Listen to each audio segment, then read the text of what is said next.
This weekend's handling of the president's case of COVID-19 has lessened the White House's credibility even more on how it levels with the American people and the media. And how does the president's diagnosis impact the presidential campaign for moving forward? Let's start there with Chris Shays, former Connecticut congressman. He served as senior member of the Finance and Homeland Security Committees. He has endorsed Joe Biden, and he is in Maryland. All right, well, Chris, good seeing you. Thoughts on how's the administration handled all this Trump's illness Well, story? What do you make of this? you couldn't do it worse, I don't think. I mean, but I'm smiling through my tears and frankly my anger to think of all the people that have been put in jeopardy because the president is so clueless about what's happening and so insensitive to what's happening. It's just remarkable. Are there a lot of security implications in this, a president with uncertainty? Oh, there's huge implications about security. I mean, you have the Russians, you have the Chinese, you have Iran, and you have other players that will be tempted to test what we're capable of doing when you have a president who's basically totally distracted and not well. How do you think it affects your guests, the campaign? Does he get a sympathy vote? Is it worse for him? Well, I have this vision that he'll come back from the hospital and he'll say, I had the most remarkable recovery. Nobody ever in the history of this illness has had the recovery I've had. I mean, I can just see him boasting about how strong he is and so on. But I think people will see through it. How I does think, Joe? Larry, I honestly think he's reached the point where people have lost their tolerance of him. Yeah, tired of him, maybe. Tired of him, angry that he would put himself and the rest of our country in such a circumstance. Um, it's really shameful what he's done for his staff, his friends, put them all in jeopardy. And I have to tell you, in the debate, all the interruptions, I think were just.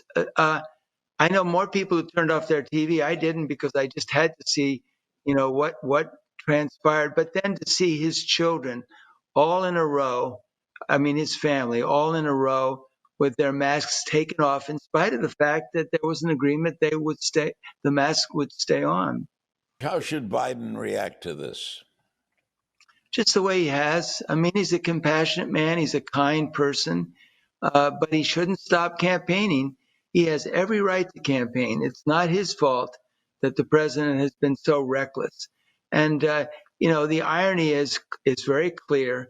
He talks about Biden being in his basement, and he's in a hospital. And he's in a hospital because of his own actions, his own fault. And he's probably coming out of the hospital before he should, just because he's embarrassed, I think, by the way it looks. And he's very conscious of the way things look. Yeah, he ridiculed Joe Biden for wearing a mask. And for, being in a bunker and doing some things, not in person, but using Zoom or whatever.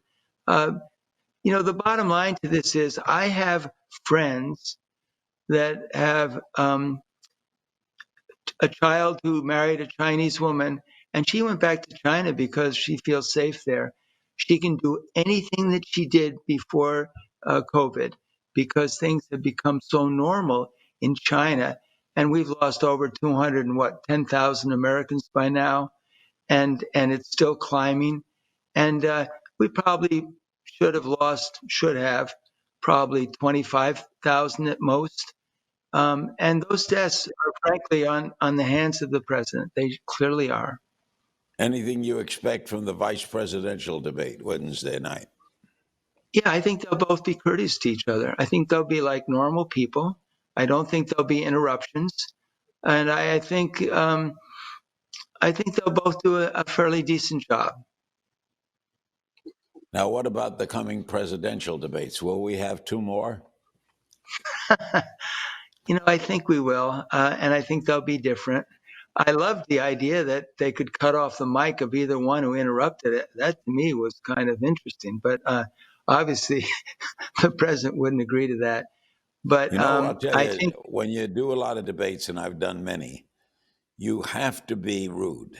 If you're the host and you say the rules are 2 minutes, no interruptions, as soon as he interrupts, you stop him, yeah, or and else they you're going to did. have a travesty. Well, the previous moderator said he wanted to be in the background, and as soon as he said that, I thought, oh my goodness, you've just given an invitation to the president to do whatever he wants. And that was his motivation. He didn't want to be, such a presence, but he was forced to.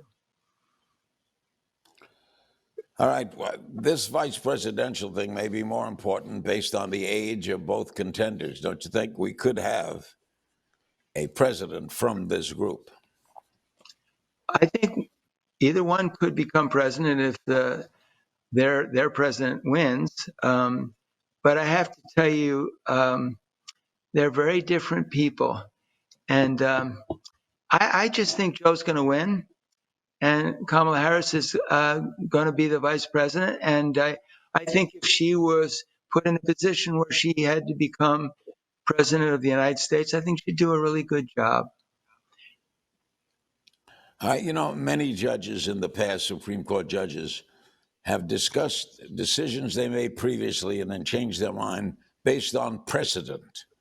In other words, there are some who say Roe Right. versus Wade has established such a precedent for so long a time. Do you think Ms. Barrett might be inclined to vote the other way?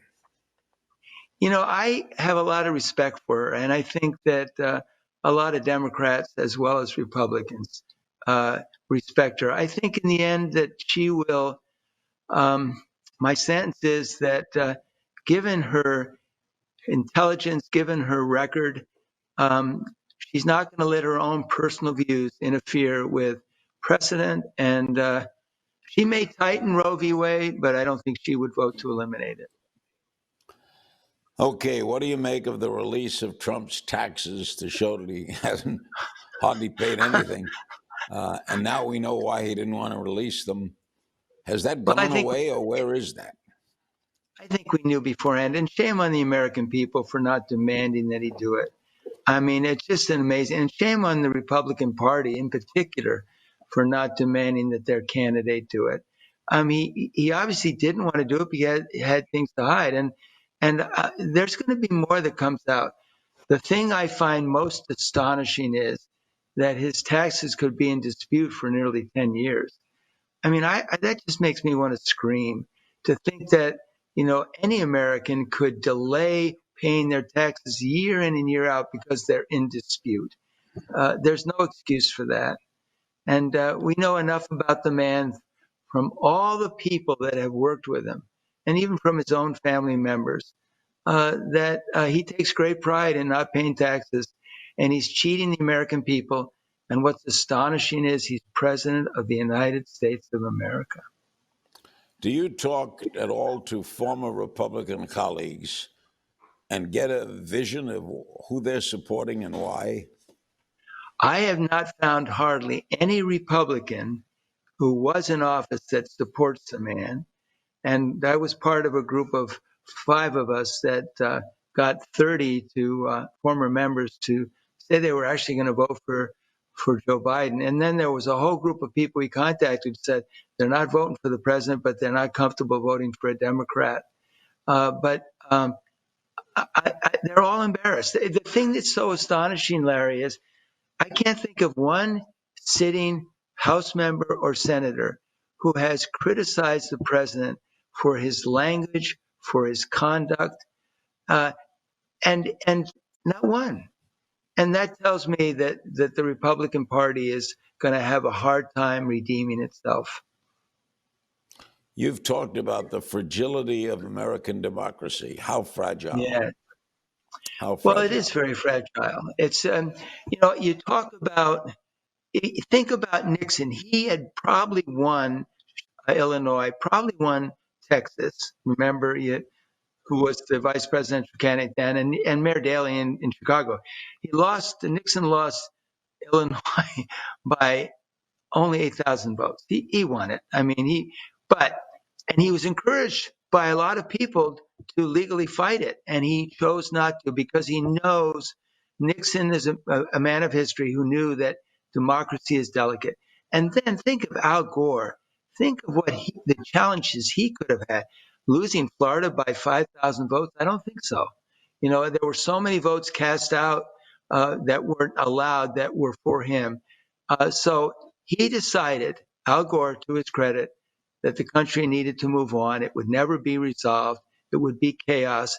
And democracy is very delicate and fragile. And I'm left with this thought, and it's very controversial with some, but I'm not reluctant to say it. The dictator, Mussolini, taught Hitler how to be a dictator. And Hitler's people knew if you told a lie 3 times, it could be believed. And we have a president who lies continually. And it's astonishing to me, people I love and respect who tell me the president never lies, that everything he says is the truth, even when he says the exact opposite. And it just tells me, you had Hitler who had his brown shirts, you had Mussolini who had his black shirts, and we know that the president is playing to the far, far right. Do you expect an upheaval on election day? I think that it's possible that he will be defeated by such a wide margin that it would make it laughable.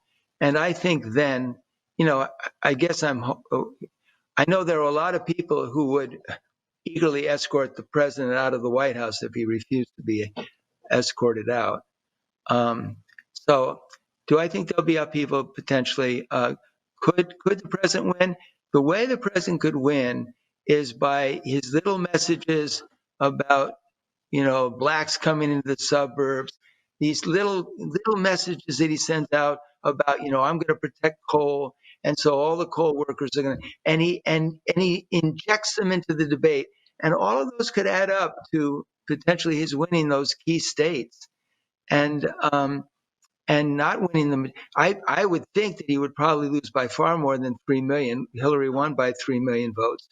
I think he would lose by even more, but still potentially pick up some key states and still potentially become president. It is always great talking with you. You'll be back before the election. Thanks, Chris. Thank you, my friend.